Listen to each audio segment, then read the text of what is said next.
ప్రభునందు ప్రియ సోదరి సోదరులారా, ప్రియ స్నేహితులారా, చేరివచ్చిన మీ అందరికీ ప్రభువును రక్షకుడైన యేసుక్రీస్తు వారి కృపగల నామములో ప్రేమవందనాలు చెల్లిస్తున్నాం. సంఖ్యాకాండం 22వ అధ్యాయాన్ని ధ్యానం చేద్దాం. సంఖ్యాకాండం 22వ అధ్యాయం మొదటి 2 వచనాలు. తర్వాత ఇశ్రాయేలీయులు సాగి యెరికోకు ఎదురుగా యోర్దాను తీరముననున్న మోయాబు మైదానములలో దిగిరి. సిప్పోరు కుమారుడైన బాలాకు ఇశ్రాయేలీయులు అమోరీయులకు చేసినదంతయు సూచెను. జనము విస్తారముగా నున్నందున మోయాబీయులు వారిని చూచి మిక్కిలి భయపడిరి. మోయాబీయులు ఇశ్రాయేలీయులకు జంకిరి. ప్రియులారా, సంఖ్యాకాండం 22వ అధ్యాయానికి ఒక పేరు మనం పెట్టుకుంటే బాలాకు రాజు బిలాము ప్రవక్త. బాలాకు రాజు బిలాము ప్రవక్తను పిలుచుట. బాలాకు రాజు బిలాము ప్రవక్తను పిలుచుట. 41 వచనాలున్న ఈ అధ్యాయం 3 భాగాలుగా విభజన చేద్దాం. 1 నుండి 6 వచనాలు మొదటి భాగం. బాలాకు యొక్క చెడ్డ కోరిక, బాలాకు యొక్క దుష్ట కోరిక. 7 నుండి 21వ వచనం వరకు బాలాకు ప్రతినిధులతో బిలాము యుద్ధకు పంపినటువంటి 2 సమావేశాలు, 2 రాయబారాలు. 22 నుండి 41 వరకు బిలాము యొక్క గాడిద మరియు యెహోవా దూత. బిలాము యొక్క గాడిద, యెహోవా దూత.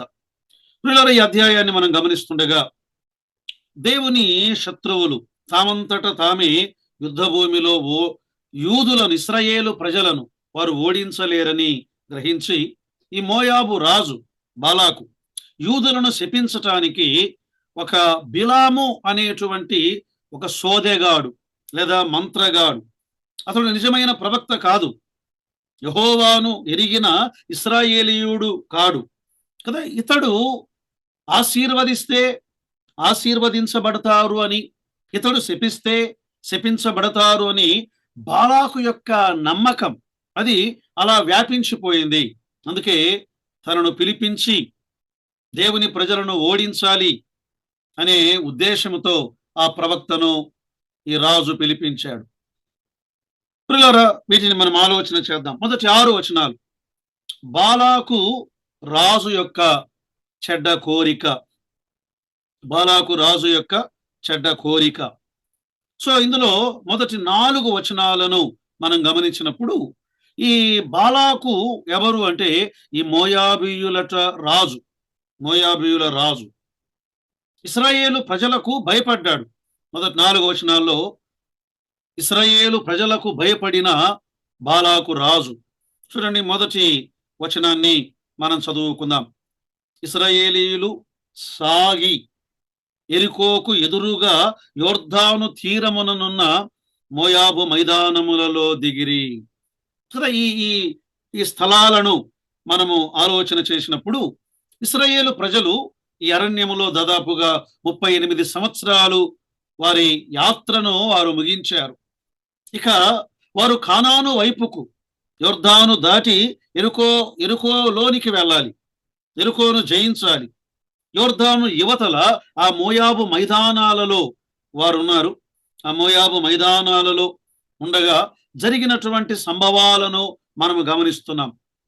దేవుడు ఆయన విజయాన్ని ఎందుకు వారిని ఇలా ఒక్కొక్క మజిలీ గుండా, ఒక్కొక్క స్థలము గుండా, ఒక్కొక్క రాజును ఎదుర్కొంటూ వారు ప్రయాణము చేయడానికి దేవుడు వారిని సిద్ధపరుస్తున్నాడు అంటే ఈ 2వ తరము వారు యుద్ధము చేసి ఆ యుద్ధములో వారు నేర్చుకొని రాజులను జయించటానికి దేవుడు వారిని సిద్ధపరుస్తున్నాడు కదా. ఈ భాషానీయులకు వ్యతిరేకంగా అనేక యుద్ధాల ద్వారా ఈ బలమైన కనానీయులతో వారు పోరాడేందుకు దేవుడు వారిని ముందుగానే ఆయన సిద్ధపరుస్తూ ఉన్నాడు.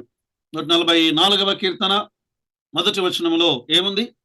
నాకు ఆశ్రయ దుర్గమగు యెహోవా సన్నుతింపబడును గాక. ఆయన నా చేతులకు యుద్ధమును, నా వ్రేళ్లకు పోరాటమును నేర్పువాడై ఉన్నాడు. పాత నిబంధన కాలములో అక్షరార్థమైన యుద్ధాలను వారు చేశారు. ఈ కృత నిబంధన కాలంలో మనము గమనిస్తూ ఉండగా ఆత్మ సంబంధమైన యుద్ధాలు మనము చేయవలసిన వారముగా ఉన్నాం. అందుకే దేవుడు అనేక అనుభవాల గుండా ఆయన మనను తీసుకొని వెళ్తాడు. 2-3 వచనాలు కదా. ఇతడు అమోరీయులకు చేసినదంతయు చూచెను.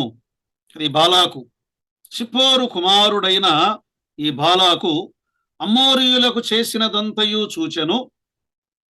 వారిని చూచి మిక్కిలి భయపడిరి. మోయాబీయులు ఇశ్రాయేలీయులకు జంకిరి. ప్రియులారా, ఈ భాగంలో మనం గమనిస్తుండగా ఈ మోయాబీయులు ఎవరు?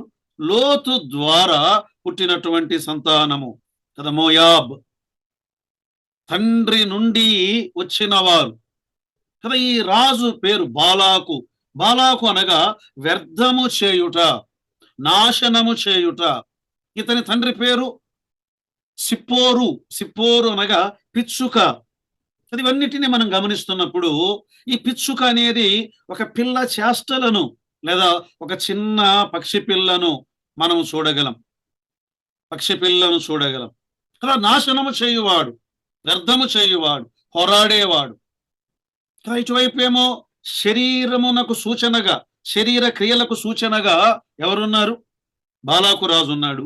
ఇశ్రాయేలు ప్రజలు ఆత్మ సంబంధమైన వారుగా ఉండగా ఆత్మీయంగా శరీరమునకును ఆత్మకును పోరాటము ఉన్నది. శరీరానికి ఆత్మకు పోరాటం. అది రాజు భయపడ్డాడు. భయం. ఆనాడు ఆ రాజైనా, ఈనాడు ఇశ్రాయేలు ప్రజలైనా, ఈనాడు విశ్వాసులైనా. సామెతల గ్రంథం 29 అధ్యాయం వచనం 25లో భయపడుట వలన మనుష్యులకు ఉరి వచ్చును, యెహోవా యందు నమ్మిక ఉంచువాడు సురక్షితముగా నుండును అని మనం చూడగలం.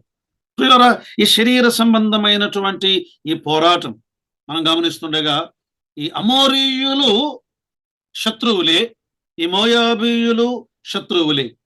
ఈ ఇద్దరు కూడా శరీర సంబంధమైనటువంటి వ్యక్తులుగా ఉండగా ఈ శరీర క్రియలతో పోరాటం. గలతీ పత్రిక 5వ అధ్యాయం 16-17 వచనాల్లో ఏముంది? నేను చెప్పున్నదేమనగా ఆత్మానుసారముగా నడుచుకొనుడి, అప్పుడు మీరు శరీరేచ్ఛను నెరవేర్చరు. శరీరము ఆత్మకును, ఆత్మ శరీరమునకును విరోధముగా అపేక్షించును. ఇవి ఒకదానికొకటి వ్యతిరేకముగా ఉన్నవి గనుక మీరేమి చేయనిశ్చయింతురో అన్నాడు కదా. వారు భయపడ్డారు, పోరాడడానికి వారు సిద్ధంగా ఉన్నారు. మాత్రమే కాదు, వీరిని గూర్చి 4వ వచనములో ఏమన్నారు? ఎద్దు బీటి పచ్చికను నాకివేయునట్లు. అంటే ఒక బలమైనటువంటి ఎద్దుతో ఇశ్రాయేలు ప్రజలను అతడు పోల్చాడు కదా. ఎద్దు అనగానే శక్తికి చిహ్నముగా ఉన్నది కదా. శక్తిమంతులు వీరు అంటున్నాడు. నిజమే, వీరు కాదు, వీరి దేవుడు శక్తిమంతుడు. సర్వశక్తిమంతుడైన యెహోవాను నేనే అన్నాడు అబ్రహాముతో. ఈనాడు మనతో ఏమన్నాడు? మత్తయి సువార్త 28వ అధ్యాయం ఆఖరి వచనాల్లో పరలోకమందును భూమి మీదను నాకు సర్వాధికారం ఇవ్వబడి ఉన్నది అన్నాడు. ఆయన సర్వశక్తి గలవాడు. తర్వాత చూడండి 5-6 వచనాల్లో ఈ బిలాము ప్రవక్తకు బాలాకు రాజు యొక్క ఆహ్వానము. 5-6 వచనాలు మనము చదువుకున్నాం కాబట్టి అతడు బెయేరు కుమారుడైన బిలామును పిలుచుటకు అతని జనుల దేశమందలి నది యొద్దనున్న పేతోరుకు దూతల చేత వర్తమానము పంపెను. చిత్తగించుము, ఒక జనం ఐగుప్తులో నుండి వచ్చెను. ఇదిగో వారు భూతలమును కప్పి ఉన్నారు, నా ఎదుట దిగి ఉన్నారు కదా. బిలాము, ఈ బిలాము అనగా అర్థం ఏమిటంటే జనుల ప్రభు, జనముల ప్రభు లేదా ప్రజాధిపతి అనే మాటను గమనిస్తున్నాం. ఇతడు నిజమైనటువంటి ఒక ప్రవక్త కాడు అని విన్నాం. ఆధ్యాత్మిక ఒక శక్తులు ఉన్నవాడుగా అతడు పరిగణించబడ్డాడు కదా. ఒక నది సమీపములో అతడు ఉన్నాడు. అని మనం గమనిస్తున్నాం. యొర్దాను నదికి అతడు సమీపముగా ఉన్నవాడు. ఈ బిలాము నిజమైన దేవుణ్ణి, ఆ నామమును ఎలా తెలుసుకున్నాడు అనేది మనకు అస్పష్టంగా ఉంది. కానీ ఒక విషయాన్ని మనం గమనించాలి.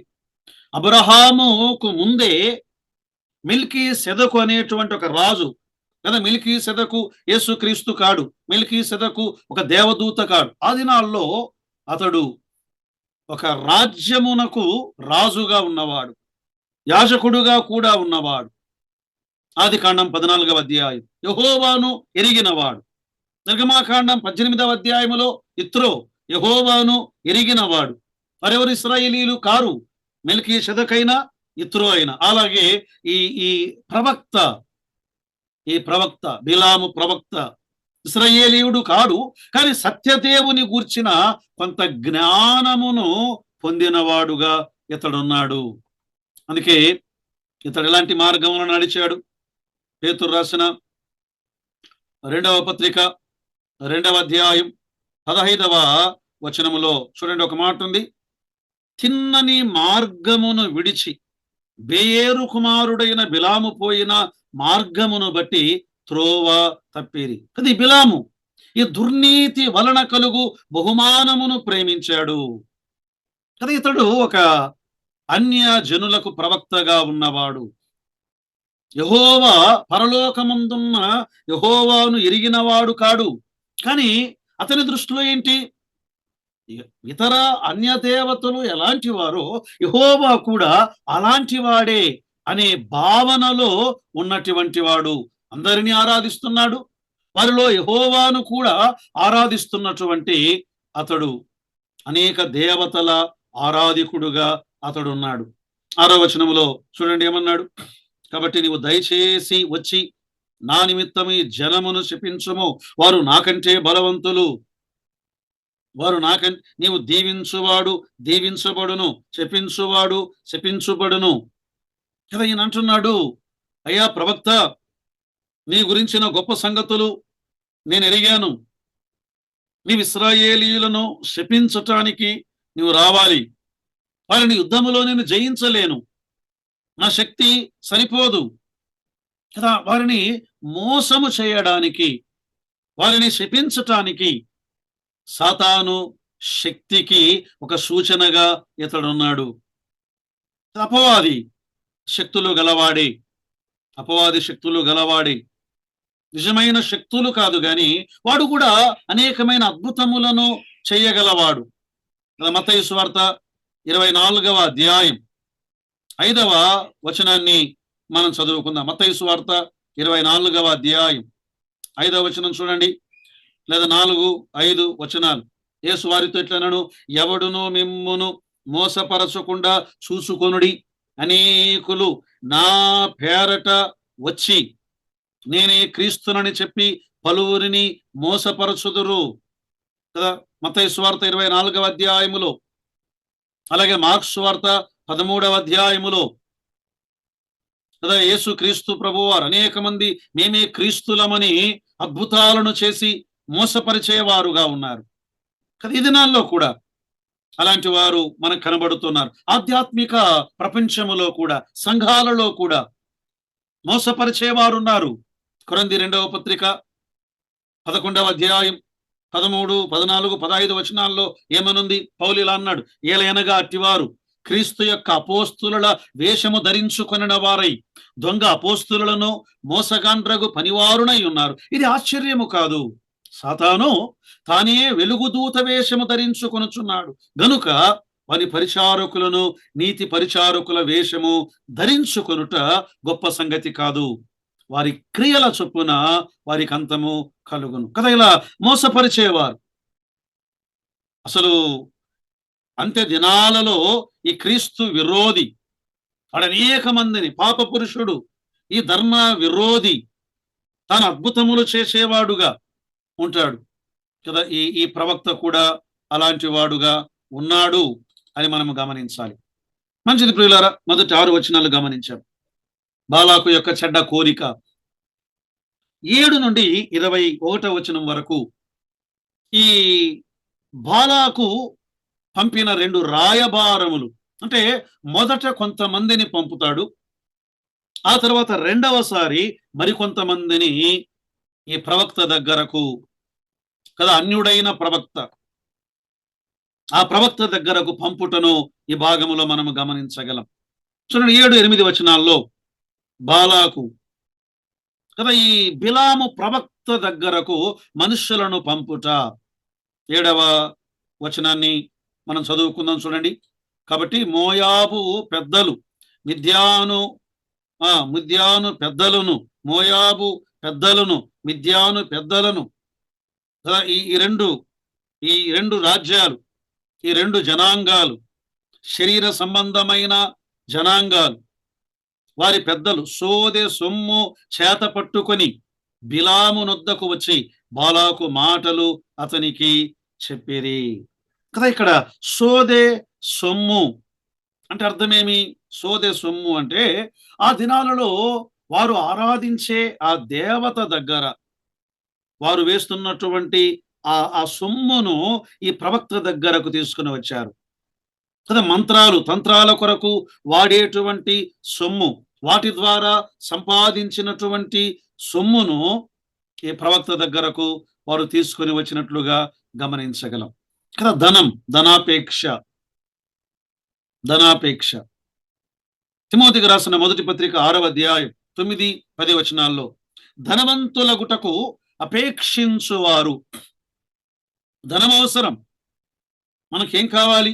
ఆహారం, వస్త్రం, ఆవాసం, వాటి కొరకైన ధనాన్ని ఇస్తాడు. కానీ ధనవంతులగుటకు అపేక్షించువారు, ధనవంతులు కావాలి అనే కోరికతోనే జీవించేవారు, ధనమును ప్రేమించేవారు శోధనలోను, ఉరిలోను, అవివేకయుక్తములైన హానికరములైన అనేక దురాశలలోను పడుదురు. అటివి మనుషులను నాశనములోనికి, నష్టములోనికి తీసుకుని వెళ్ళి ముంచివేయును. ధనాపేక్ష, ధనం మీద ప్రేమ సమస్తమైన కీడులకు మూలము. కొందరు దానిని ఆశించి విశ్వాసము నుండి తొలగిపోయి తమ్మును తాము పొడుచుకొనిరి అని మనం గమనిస్తున్నాం. ప్రియులారా, ఈ భాగాన్ని మనం గమనించినప్పుడు చాలా మంది ఈ క్రైస్తవులు ఈ వశీకరణ విద్యను గురించి ఆందోళన చెందేవారున్నారు కదా. ఈ మంత్రతంత్రములు మన మీద పనిచేయగలవా? గలతీ పత్రిక 5వ అధ్యాయం 20వ వచనం, 19-20 వచనాలను మనము గమనించినప్పుడు అక్కడ రాయబడినటువంటి ఒక మాట చూడండి. శరీర కార్యములు స్పష్టమై ఉన్నవి, అవేవనగా జారత్వము, అపవిత్రత, కాముకత్వము, విగ్రహారాధన, అభిచారము, ద్వేషము, కలహములు, మత్సరములు, క్రోధములు, కక్షలు, భేదములు, విమతములు, అసూయలు, మత్తతలు. కదా, ఈ కొత్త నిబంధనలో మంత్ర విద్యను గురించి వాడబడినటువంటి ఒక పదాన్ని ఈ భాగములో మనము గమనిస్తున్నాం, విమతములు. కదా, ఈ మంత్ర విద్యను నేర్చుకున్నటువంటి వారు అనేక మంది అపవాదితో సహవాసము చేస్తున్న వారుగా మనము గమనించగలం. అపవాదితో సహవాసం. 8వ వచనాన్ని మనం చదువుకుందాం చూడండి. సంఖ్యాకాండం 22వ అధ్యాయం 8వ వచనం. అతడు వారితో, ఈ రాత్రి ఇక్కడనే ఉండుడి, యెహోవా నాకు సెలవిచ్చున మాటలను నేను తిరిగి వచ్చి మీతో చెప్పెదను. అప్పుడు మోయాబు అధికారులు బిలామునొద్ద బస చేసిరి. కదా, ఇతడు నేను దేవుని యొద్దకు వెళ్తాను, దేవుడు ఒకవేళ రమ్మంటే వస్తాను, ఆగమంటే ఆగిపోతాను అన్నట్లుగా అతడు మాట్లాడాడు కదా. అప్పుడు 9వ వచనంలో దేవుడు బిలామునొద్దకు వచ్చి, నీ యొద్దనున్న ఈ మనుష్యులు ఎవరు అని అడిగాను. బిలాము దేవునితో ఇట్లన్నాడు, చిప్పోరు కుమారుడైన బాలాకు, మోయాబు రాజు కదా, ఈ ఈ వ్యక్తులను నా యొద్దకు పంపాడు. ప్రియులారా, దేవుడు ఈ అన్యులతో కూడా ఆయన మాట్లాడుతాడా అని ఆలోచన చేస్తే దైవ గ్రంథములో ఆదికాండం 20వ అధ్యాయం ఇస్సాకు కాలములో కదా స్వప్నమందు అబీమెలెకుతో మాట్లాడాడు. అబీమెలెకుతో మాట్లాడిన దేవుడు యాకోబు విషయములో సిరియావాడైన లాబానుతో మాట్లాడినటువంటి దేవుడు, ఆనాడు రాజులతో నెబుకద్నెజరుతో మాట్లాడినటువంటి దేవుడు, అన్యజనులతో కూడా ఆయన మాట్లాడేవాడు, అన్యజనులతో ఆయన మాట్లాడేవాడు కదా. దేవుడు బిలామును పరీక్షించాడు. ఈ బిలాము దేవుణ్ణి మోసము చేయటానికి ప్రయత్నించాడు, సర్వశక్తుడైన దేవుణ్ణి. అంటే తాను మొదట దేవుడు వద్దన్నాడు, కానీ మరలా దేవా వెళ్ళాలా వద్దా అన్నట్లుగా మరలా దేవునితో మాట్లాడడం, దేవుణ్ణి మోసము చేయబూనాడు. దేవుని మోసం చేయగలమా కదా. ఆ నయమాను, కుష్ఠరోగము గల నయమాను, సిరియా యోధుడు, సేనాధిపతి అయిన నయమాను ఎలీషా దగ్గరకు వచ్చి బాగుపడిన తరువాత గెహాజీ చేసిన పని ఏమిటి? రాజుల 2వ గ్రంథం 5వ అధ్యాయం 20వ వచనము నుండి, అంతటా దైవజనుడైన ఎలీషాకు సేవకుడకు గెహాజీ సిరియనుడైన ఈ నయమానును తీసుకొని వచ్చిన వాటిని అంగీకరించుటకు నా యజమానునికి మనస్సు లేకపోయాను, గాని యెహోవా జీవముతోడు నేను పరిగెత్తుకొని పోయి అతని కలుసుకొని అతని యొద్ద ఏదైనా తీసుకుందని అనుకొని నయమానును కలుసుకొనుటకై పోవుచుండగా, నయమాను తన వెనుక నుండి పరుగున వచ్చుచున్న వానిని చూచి తన రథము మీద నుండి దిగి వారిని ఎదుర్కొని క్షేమమా అని అడిగాను. క్షేమమే అని చెప్పాను. నా యజమానుడు నా చేత వర్తమానము పంపి, ప్రవక్తల శిష్యులలో 2 యవనులు ఎఫ్రాయిము మన్యము నుండి నా యొద్దకు ఇప్పుడే వచ్చిరి గనుక వారి కొరకు 2 మనుగుల వెండియు 2 దుస్తుల బట్టలను దయచేయము. అసలు దేవుణ్ణి మోసము చేయగలమా? ప్రవక్తను మోసము చేయగలమా? హృదయం అన్నిటికంటే మోసకరమైనది, అది ఘోరమైన వ్యాధి గలది, దాన్ని గ్రహించగలవాడెవడు? నిన్ను నీవు మోసము చేసుకొనగలవు గాని దేవుణ్ణి మోసము చేయజాలవు. 9 నుండి 12 వచనాల్లో బిలాముకు దేవుని ప్రతిస్పందన. దేవుడు ఏమన్నాడు? నీవు వారితో వెళ్ళవద్దు. 12వ వచనములో, అందుకు దేవుడు నీవు వారితో వెళ్ళకూడదు, ఆ జనములను శపింపకూడదు, వారు ఆశీర్వదింపబడిన వారు. దేవా, ఏదో ఒక జనం ఉన్నారట, వారు ఐగుప్తు నుండి వచ్చారట, వారిని శపించాలట, నన్ను అందుకే రాజు పిలిచాడు అంటే దేవుడు అన్నాడు వద్దు, వెళ్ళవద్దు, వారు ఆశీర్వదించబడిన వారు.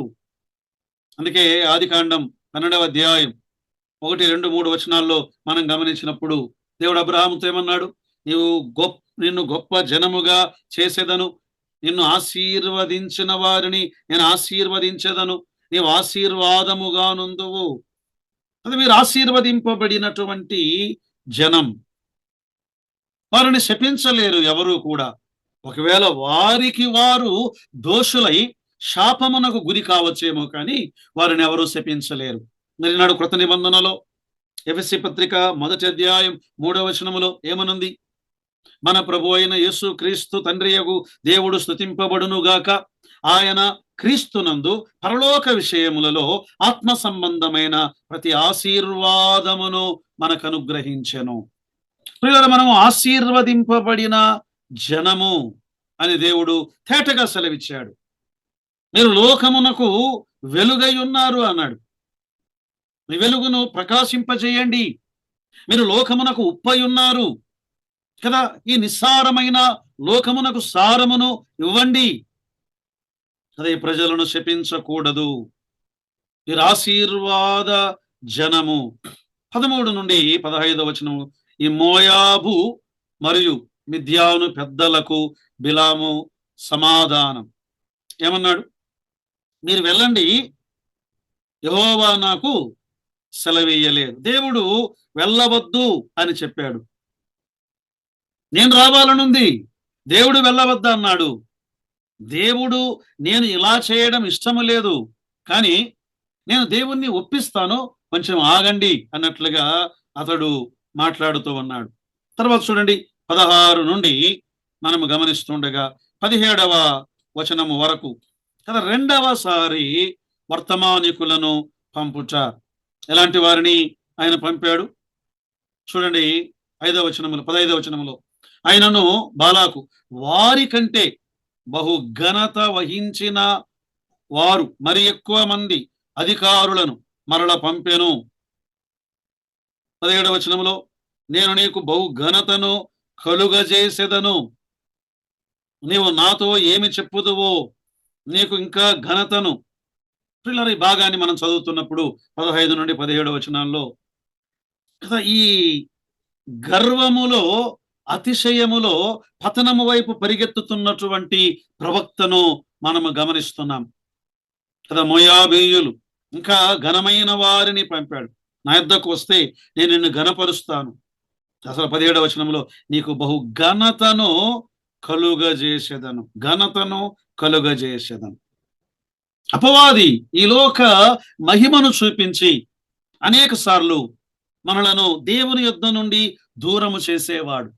యేసుక్రీస్తు ప్రభు వారిని కూడా ఈ శోధనతోనే అపవాది శోధించాడు. మత్తయి సువార్త 4వ అధ్యాయం 8, 9 వచనాల్లో మరలా అపవాది మిగుల ఎత్తైన కొండ మీదికి ఆయనను తోడుకొని పోయి ఈ లోక రాజ్యములన్నిటినీ వాటి మహిమను ఆయనకు చూపి, నీవు నాకు సాగిలపడి నమస్కారము చేసిన ఎడల వీటన్నిటిని నీకు ఇచ్చెదను. అపవాది యొక్క తంత్రములను మనం గమనించాలి. ప్రియులారా, ఈ లోకం తాత్కాలికమైనది. ఈ లోకమంతా సంపాదించుకొని దేవునికి దూరమైతే ఏం ప్రయోజనం? మాత్రమే కాదు, మనం ఒకవేళ అతిశయిస్తే పతనమైపోతాం. నాశనమునకు ముందు గర్వము నడుచును కదా. ఈ గర్వం, ఈ పతనం అనేక సార్లు అపవాది మనలను ఇలా లోభములోనికి నడిపించేవాడు. 18, 19 వచనాల్లో రెండంతల సోదె సొమ్మును ఆశ చూపినటువంటి పెద్దలు. అందుకు బిలాము బాలాకు తన ఈడెంటు వెండి బంగారములు నాకిచ్చినను కొద్దివైనను కొద్దివారైనను గొప్ప పని అయినను చేయునట్లు నేను నా దేవుడైన యెహోవా నోటి మాట మీరను కదా. ఇక్కడ ఏమంటున్నాడు? నా దేవుడు నిజంగా ఇతడు ఇశ్రాయేలీయుడా, సున్నతి పొందినవాడా, నిబంధన ప్రజలకు వారసుడుగా ఉన్నవాడా కాడే. ఇంకేమన్నాడు? కాబట్టి మీరు దయచేసి రాత్రి ఇక్కడ ఉండుడి. దేవుడు వద్దన్నాడు, కానీ ఈ రాత్రి మీరు ఇక్కడ ఉండండి, ఈ రాత్రి ఇక్కడ ఉండండి. యెహోవా నాతో నీక ఏమి చెప్పునో తెలుసుకొందును. ఇది కేవలము నటనతో కూడినది తప్ప యథార్థవంతుడైనటువంటి ప్రవక్త కాడితడు. నిజంగా యథార్థవంతుడైన ప్రవక్త ఎలా ఉంటాడు? దానియేలు వలె ఉంటాడు. దానియేలు గ్రంథం 5వ అధ్యాయం 17వ వచనంలో అందుకు దానియేలు ఇట్లన్నాడు, నీ దానములు నీ యొద్ద నుంచుకొనుము, నీ బహుమానములు మరి ఎవరికైనాను ఇమ్ము. అయితే నేను ఈ వ్రాతను చదివి దాని భావమును రాజునకు తెలియజేసేదను. ఇతడు దేవునిని మభ్యపరచాలి. ఈ బిలాము ఈ పాపాన్ని ఆదరిస్తూనే ఉన్నాడు అనడానికి రుజువు ఇది. దైవ చిత్తం అతని నైతిక మనస్సాక్షి నుండి తొలగిపోయింది. దేవుడు ఎవరు కదా. ఇతడు ఇంకా చెప్పాలంటే ఒక చిన్న పిల్లవాడిలా ఉన్నాడు కదా. దేవుని చిత్తాన్ని మార్చటానికి మాటిమాటికి ఆశపడుతూ అడిగినట్లుగా ఉన్నాడు. పేతురు 2వ పత్రిక 2వ అధ్యాయం 3వ వచనములో వారు అధిక లోబులై కల్పన వాక్యములు చెప్పుచు మీ వలన లాభము సంపాదించుకొందురు. ఇతడు అధిక లోబిగా ఉన్నాడు, ఆ లాభము కొరకై ప్రయాసపడుతూ ఉన్నాడు. తర్వాత 21వ వచనములో చూడండి, దేవుడు ఈ బిలాము ప్రవక్తను అనుమతించుట. దేవుడు ఈ బిలాము ప్రవక్తను అనుమతించుట. 20వ వచనములో ఆ రాత్రి దేవుడు బిలామునొద్దకు వచ్చి, ఆ మనుష్యులు నిన్ను పిలువ వచ్చిన ఎడల నీవు లేచి వారితో వెళ్ళుము, నీవు లేచి వారితో వెళ్ళుము. అంటే ఇక్కడ దేవుడు తన మనస్సు మార్చుకున్నాడా? దేవుడు తన చిత్తాన్ని మార్చుకోలేదని మనం చెప్పగలం. దేవుడు తన చిత్తాన్ని స్పష్టంగా చెప్పాడు, నీవు వెళ్ళవద్దు. కానీ బిలామును బలవంతంగా ఆపలేదు. బిలాము ఒక నిర్ణయాత్మకమైన తిరస్కారాన్ని చేసినవాడు. దేవుని తీర్పు కొరకై అతడు ఒకసారి దేవుడు నో అన్నాడు, వద్దు అన్నాడు అంటే అది వద్దు అని అర్థం. దేవుడు వెళ్ళు అంటే అది వెళ్ళు అని అర్థం. మరలా మనము అడిగాము అంటే దాని అర్థమేమి? ఇతడు సొమ్మును ప్రేమించిన వాడు, డబ్బు కొరకైన ఆశతో నిండినవాడు కదా. ధనము కొరకైనటువంటి ఆశతో నిండినవాడు. అందుకే మన జీవితాల్లో ఒక ప్రార్థన మనం చేయాలి. నిజమే, ఈ సొమ్ము శోధన భయంకరమైనదే. సామెతల గ్రంథం 30వ అధ్యాయం 8, 9 వచనాలలో ఇలా ఒక ప్రార్థనను మనము గమనిస్తున్నాం. యాకే కుమారుడైన ఆగూరు ఆయన చేసినటువంటి ప్రార్థన. 7వ వచనం చూడండి, సామెతల గ్రంథం 30వ అధ్యాయం 7వ వచనం. దేవా, నేను నీతో 2 మనవులు చేసుకొనుచున్నాను. నేను చనిపోకముందు వాటిని నాకు అనుగ్రహించుము. వ్యర్థమైన వాటిని, అబద్ధములను నాకు దూరం చేయము. పేదరికము నైనను ఐశ్వర్యము నైనను నాకు దయచేయకుము. తగినంత ఆహారము నాకు అనుగ్రహింపము.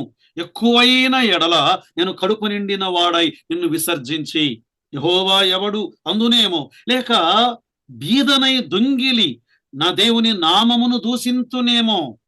ఇది భాగములో మనం గమనిస్తున్నాం. మనము తగినంత ఉండుట కొరకై దేవునికి ప్రార్థన చెయ్యాలి అని బిలాము ఉదయాన్నే లేచి ఇక పరిగెత్తుతూ ఉన్నాడు. తన గాడిదకు గంతను కట్టి అతడు వెళ్ళవలసిన స్థలానికి పరిగెత్తుతున్నట్లుగా 21వ వచనంలో మనము గమనిస్తున్నాం కదా. ఈ మోసము చేసే వారితో పాటు, కీడు చేసే వారితో పాటు ఈయన పాదములు పరిగెత్తుతూ ఉన్నాయి. నరహత్య చేయు వారితో త్వరపడి పరిగెత్తుతూ ఉన్నాడు. ఈ సోదె సొమ్మును చేత పట్టుకుని దేవుని చిత్తమునకు వ్యతిరేకంగా ఆయన పరిగెత్తుతున్నట్లుగా మనము గమనిస్తున్నాం. మంచిది ప్రియులరా, మొదటి 6 వచనాల్లో బాలాకు రాజు యొక్క చెడ్డ కోరిక, ఇశ్రాయేలు ప్రజలను శపించాలి అని. 7 నుండి 21 వచనాల్లో ఈ బిలాము ప్రవక్త దగ్గరకు వెళ్ళిన 2 సార్లు పంపబడిన రాయబారులు, సొమ్ము ఆశ చేత దేవుని చిత్తమునకు వ్యతిరేకంగా పరిగెత్తిన ప్రవక్త, అన్యుడైన ప్రవక్త. 22 నుండి 41 వచనం వరకు బిలాము, అతని గాడిద మరియు యెహోవా దూత. ఈ భాగంలో మనం గమనిస్తున్నాం. దేవుడు అవివేకి అయిన ఈ బిలాము ప్రవక్తతో వివేకము గల గాడిద మాట్లాడిన సందర్భాన్ని మనము గమనిస్తున్నాం. చూడండి, 22 నుండి 27 వరకు. యెహోవా దూత ప్రత్యక్షమగుట, యెహోవా దూత ద్వారా ఈ బిలాముకు దేవుని సందేశం. 22వ వచనములో దేవుని కోపము రగులుకొనెను. దేవుని కోపం అతడు వెళ్ళుచుండగా దేవుని కోపము రగులుకొనెను. ప్రియులారా, ఇతన్ని మనము గమనిస్తుండగా దేవుడు కోపపడ్డాడు. కారణం ఏమిటి? దేవునికి అవిధేయుడయ్యాడు. ఈ భాగంలో యెహోవా దూత అతనికి విరోధి అయి త్రోవలో నిలిచిన యెహోవా దూత కదా. ఇటువైపు ఒకసారి ఆలోచన చేద్దాం. బిలాము ప్రవక్త, త్రోవలో నిలిచిన యెహోవా దూత. యాకోబు, త్రోవలో నిలిచిన యెహోవా దూత. యెహోషువ, త్రోవలో నిలిచిన యెహోవా దూత. పిల్లరా, ఇది ఒక గంభీరమైనటువంటి సన్నివేశం కదా. దేవుడు తన ప్రజలతో ఆయన కొన్నిసార్లు నేరుగా మాట్లాడేవాడు. త్రోవలో నిలిచి ఉండగా చూడండి, 23వ వచనములో యెహోవా దూత ఖడ్గము దూసి చేత పట్టుకొని త్రోవలో నిలిచి ఉండుట ఆ గాడిద చూచెను కదా. దేవుడు ఆ గాడిద కన్నులను తెరిచాడు అవి చూడడానికి కదా. కొన్నిసార్లు ఈ మూయబడిన కన్నులు, ఆనాడు ఎలీషా సేవకుడు వారి చుట్టూ ఉన్న దేవదూతలను చూడలేని గుడ్డివాడుగా ఉండగా ఏమని ప్రార్థన చేశాడు? రాజుల 2వ గ్రంథం 6వ అధ్యాయం 17వ వచనం, యెహోవా వీడు చూచునట్లు దయచేసి వీని కళ్ళు తెరువము. అని ఎలీషా ప్రార్థన చేయగా యెహోవా ఆ పనివాని కండ్లను తెరువజేసెను గనుక వాడు ఎలీషా చుట్టూను పర్వతము అగ్ని గుర్రముల చేత రథముల చేతను నిండి ఉండుట చూచెను. ఒకప్పుడు మనం కూడా ఆత్మీయమైన గుడ్డివారం. కొరింథీ 2వ పత్రిక 4వ అధ్యాయం 3-4 వచనాల్లో కదా, ఈ సువార్త ప్రకాశం మనకు ప్రకాశింపకుండునట్లు మన కన్నులు మూయబడి ఉండగా దేవుడు మన మనోనేత్రములను ఆయన తెరిచాడు. మన మనోనేత్రములను ఆయన తెరిచాడు. దేవుని మనం చూడాలి. ఇది గాడిద ఆ త్రోవ ప్రక్కకు వెళ్ళిపోయింది 23వ వచనములో. కానీ ఈ ప్రవక్త మాత్రము దేవుని చిత్తమును కనుగొన్నవాడు కాడు. 27వ వచనంలో చూడండి, గాడిద యెహోవా దూతను చూచి బిలాముతో కూడా క్రింద కూలబడెను. బిలాము కోపము మండి తన చేతి కర్రతో ఆ గాడిదను కొట్టెను. కదా, గాడిద తన యజమానుని ఎరిగింది, కానీ బిలాము తన సృష్టికర్తను ఎరిగిన వాడు కాడు. కదా, కోపము మండెను అనే మాట గమనిస్తున్నాం. కోపం అది ఇది ఒక మూడిని కోపము వంటిది, కీడు చేసేటువంటి కోపమును మనం గమనిస్తున్నాం. 28 నుండి 30వ వచనం వరకు, 28, 29, 30 వచనాలు. గాడిద ద్వారా బిలాముకు దేవుని సందేశము. గాడిద ద్వారా బిలాముకు దేవుని సందేశం. అప్పుడు యెహోవా గాడిదకు వాక్కునిచ్చెను అనే మాటను గమనిస్తున్నాం. గాడిద, దేవుడు గాడిదకు మాట్లాడుటకు ఒక స్పష్టమైనటువంటి స్వరాన్ని ఇచ్చినట్లుగా ఈ భాగములో చూడగలం. దేవుడు అలా ఇవ్వగలడా? నిర్గమాకాండం 4:11 ఇలా రాయబడి ఉందండి, యెహోవా మానవులకు నోరిచ్చిన వాడు ఎవడు? మూగవానినే గాని, చెవిటివానినే గాని, దృష్టి గలవానినే గాని, గుడ్డివానినే గాని పుట్టించిన వాడెవడు? యెహోవానైన నేనే. ఈ సృష్టి ఆయన చేతిలో ఉన్నది. మేఘములకు ఆజ్ఞ ఇవ్వగలడు, కాకోలముల చేత ఆహారమును పంపగలవాడు, మత్స్యము చేత ప్రవక్తను మృంగించినవాడు, కోడి ఎప్పుడు కూయాలో దానికి ఆయన ఆజ్ఞనిచ్చినవాడు. అసలు ఈ సృష్టి ఆయన చేతిలో ఉన్నది. ఈ సృష్టి యావత్తు, రోమాపత్రిక 8వ అధ్యాయం 22వ వచనములో, ఈ సృష్టి యావత్తు ఏకగ్రీవముగా మూలుగుచు ప్రసవ వేదన పడుచున్నది ఉన్నదండి. ఈ సృష్టిలో వాటికి నోరున్నది. సృష్టిలో వాటికి నోరున్నది. 29వ వచనములో, నీవు నా మీద తిరగబడితివి, నా చేత ఖడ్గమున్న ఎడల నిన్ను చంపేయుందును. నిజంగా బిలాము చేతిలో ఖడ్గం ఉంటే గాడిదను చంపేవాడేమో. మరి వారికి ఎదురుగానే మరొకరి చేతిలో ఖడ్గం ఉన్నది, చంపగలవాడు, కానీ అతడు చంపినవాడు కాడు. గాడిద ద్వారా మాట్లాడాడు. 31 నుండి 33వ వచనము వరకు, యెహోవా దూతను చూచుట ద్వారా బిలాముకు దేవుని సందేశము. యెహోవా దూత ద్వారా దేవుడు మాట్లాడుట. 31వ వచనములో, యెహోవా బిలాము కన్నులు తెరిచెను గనుక దూసిన ఖడ్గము చేత పట్టుకొని త్రోవలో నిలిచి ఉన్న యెహోవా దూతను అతడు చూచి. కన్నులు తెరవబడ్డాయి. దేవుడు కన్నులను తెరిచేవాడు, కన్నులను తెరిచేవాడు. దేవుని మనం చూడాలంటే మన కన్నులు తెరవబడాలి. అన్నాడు హాగరు ఆ నీళ్ళ ఊటను చూచటానికి ఆమె కన్నులను తెరవగా ఆమె చూచినట్లుగా మనము గమనిస్తున్నాం. ఎమ్మాయి మార్గము గుండా వెళ్ళే శిష్యుల ఆ నేత్రములను ఆయన తెరవగానే వారు ఆయనను చూడగలిగిరి అని గమనిస్తున్నాం. ప్రియులారా, ఎఫెసీ పత్రిక 1వ అధ్యాయములో మన మనోనేత్రములను ఆయన తెరచినవాడు, మన మనోనేత్రములను తెరిచినవాడు. 33వ వచనములో, ఆ గాడిద నన్ను చూచి ఈ ముమ్మారు నా ఎదుట నుండి తొలగని, అది నా ఎదుట నుండి తొలగని ఎడల నిశ్చయముగా నేనిప్పుడే నిన్ను చంపి దాని ప్రాణమును రక్షించదను. ప్రియులారా, దేవుడు తీర్పు తీర్చేవాడు. ఆయన తీర్పరి, శిక్ష విధించువాడు ఆయనే. తర్వాత చూడండి 34 నుండి 35 వరకు బిలాము యొక్క పశ్చాత్తాపము. 34వ వచనంలో అందుకు బిలాము, నేను పాపము చేసి తిని, నీవు నాకు ఎదురుగా త్రోవలో నిలుచుట నాకు తెలిసినది కాదు. కాబట్టి ఈ పని నీ దృష్టికి చెడ్డదైతే నేను వెనుకకు వెళ్ళేదను. నిజంగా ఇది నిజమైన పశ్చాత్తాపమేనా? ఇది నిజమైన పశ్చాత్తాపము కాదండి. కేవలం పైన ఒప్పుకుంటున్నటువంటి ఒక ఒప్పుకోలుగా ఈ భాగములో మనము గమనిస్తున్నాం. నిజమైన పశ్చాత్తాపము కాదు. సౌలు కూడా ఇలాంటి వాడే.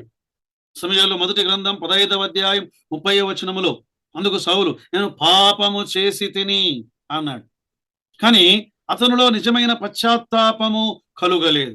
అదే దావీదు సమూయేలు 2వ గ్రంథం 12వ అధ్యాయం 13వ వచనములో, నేను పాపము చేసి తిని దావీదు నాతానుతో అనగా, నీవు సావకుండునట్లు యెహోవా నీ పాపమును పరిహరించెను. ఇక్కడ నిజమైన ఒప్పుకోలు పశ్చాత్తాపములోనికి నడిపించి దేవుడు చెప్పకముందే వెనుదిరిగి వెళ్ళిపోయేవాడు. తన మనస్సులో అది లేదు. ఇస్కరియోతు యూదా కూడా నేను నిరపరాధి రక్తమును అప్పగించి పాపము చేసి తిని అన్నాడు, గాని దేవుని యొద్దకు తిరిగి వెళ్ళలేదు. హృదయ కాఠిన్యము గలవాడై, పశ్చాత్తాపము లేనివాడై, తన పాదములు మరణము వైపు పరిగెత్తాయి గాని ప్రభు యొద్దకు పరిగెత్తినవి కావు కదా. దేవునికి దూరమైన వారు అది ప్రభు అప్పుడు ఒక మాట అంటాడు, ఇవి మనుషులతో కూడా వెళ్ళుము, అయితే నేను నీతో చెప్పిన మాటయే పలుకుము. దేవుడు ఆఖరికి అతన్ని వెళ్ళమన్నాడు అని కాదు ప్రియులరా, ఇది తాను ఏదైతే కోరుకున్నాడో దానికి అతనిని అప్పగించాడు అని మనము గమనించగలం. రోమీయులకు రాసిన పత్రిక 1వ అధ్యాయం 24లో, ఈ హేతువు చేత వారు తమ హృదయముల దురాశలను అనుసరించి తమ శరీరములను పరస్పరము అవమానపరుచుకొనున్నట్లు దేవుడు వారిని అపవిత్రతకు అప్పగించెను. 26వ వచనములో, తుచ్చమైన అభిలాషలకు వారిని అప్పగించెను. 28వ వచనములో, దేవుడు భ్రష్ట మనస్సుకు వారిని అప్పగించెను. బిలాము యొక్క కఠినమైన హృదయం పాపపు కోరిక చేత నింపబడి ఉండగా ఆ కోరికకే దేవుడు అతనిని అప్పగించాడు. ఇక్కడ దేవుడు తన మనస్సు మార్చుకోలేదు సుమి. బిలాము కఠినమైన హృదయము కారణముగా తీర్పు మార్గములో కొనసాగడానికి, తాను తీర్పు వైపు పరిగెత్తటానికి, తాను కోరుకున్న పాపము వైపునకు తనను అప్పగించాడు. 36 నుండి 41వ వచనములో, బాలాకు రాజుతో బిలాము ప్రవక్త కలయిక. ఈ బాలాకు రాజుతో బిలాము యొక్క కలయికను ఈ భాగములో మనము గమనిస్తున్నాం. 36వ వచనం చూడండి. బిలాము వచ్చెనని బాలాకు విని, బాలాకు బిలాముతో, నిన్ను పిలుచుటకు నేను నీ యొద్దకు దూతలను పంపియుంటిని, నా యొద్దకు నీవేళ రాకపోతివి, నిన్ను గణపరచ సమర్థుడను కానా. ఈ భాగములో వారి సంభాషణను మనము గమనిస్తున్నాం. నేను నిన్ను గణపరచలేనా అంటున్నాడు. అపవాది కూడా మానవులను ఈ లోక ఘనత వైపు పరిగెత్తించేవాడు అని ఇంతకుముందే మనము గమనించాం. ఈ లోకపు మెప్పు, యోహాను సువార్త 5వ అధ్యాయం 44వ వచనంలో, దేవుని వలన వచ్చు మెప్పును కోరక ఒకని వలన ఒకడు మెప్పు పొందుచున్న మీరు ఎలాగు నమ్మగలరు. ఈ లోకపు మెప్పు, ఈ లోకపు ఘనత, ఈ లోకములో ఉన్నవంత ఏమున్నాయి? నేత్రాశ, శరీరాశ, జీవపు డంబం. లూకాసు వార్త 4వ అధ్యాయం 6వ వచనములో కూడా, ఈ అధికారం అంతయు ఈ రాజ్యముల మహిమ నీకిత్తును, అది నాకు అప్పగించబడినది. ఈనాడు అపవాది యొక్క తంత్రములలో ఒక తంత్రము ఈ బాలాకు యొక్క మాటలు. చూడండి తర్వాత ఏమన్నాడు 38లో, ఇదిగో నీ యొద్దకు వచ్చి తిని అయిననేమి, ఏదైనాను చెప్పుటకు నాకు శక్తి కలదా? దేవుడు నా నోట పలికించు మాటయే పలికెదనని బాలాకుతో చెప్పాను. పిల్లరా, ఈ భాగంలో ఒకవేళ ఈ ప్రవక్త తాను పలికిన మాట ఒకటేంటంటే, తన సొంత మాట కాక నేను దేవుని మాటని పలికెదను అంటున్న ఈ మాట శ్రేష్టమైనది. ఈనాడు దేవుని ప్రవక్తలు కూడా ఏం చెప్పాలి అన్నాడు మీకాయ దినవృత్తాంతములు 2వ గ్రంథం 18:13 యెహోవా జీవము తోడు, నా దేవుడు సెలవిచ్చినదేదో దానిని ప్రవచింతును.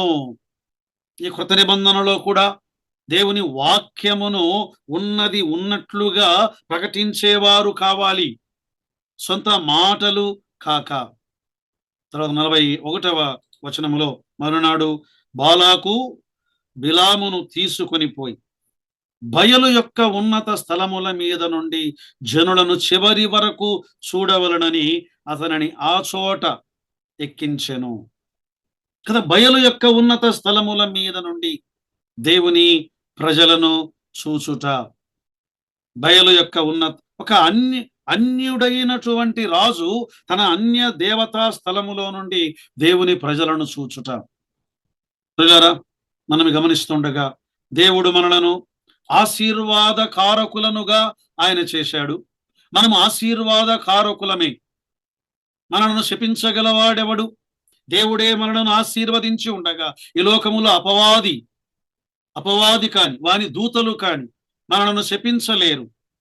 మనము ఆశీర్వాదకరంగా ఉంటూ అనేకులకు ఆశీర్వాదకరంగా జీవించటానికి పరిశుద్ధాత్మ దేవుడు మనకు కృపను సహాయమును దయచేయునుగాక. ఆమేన్.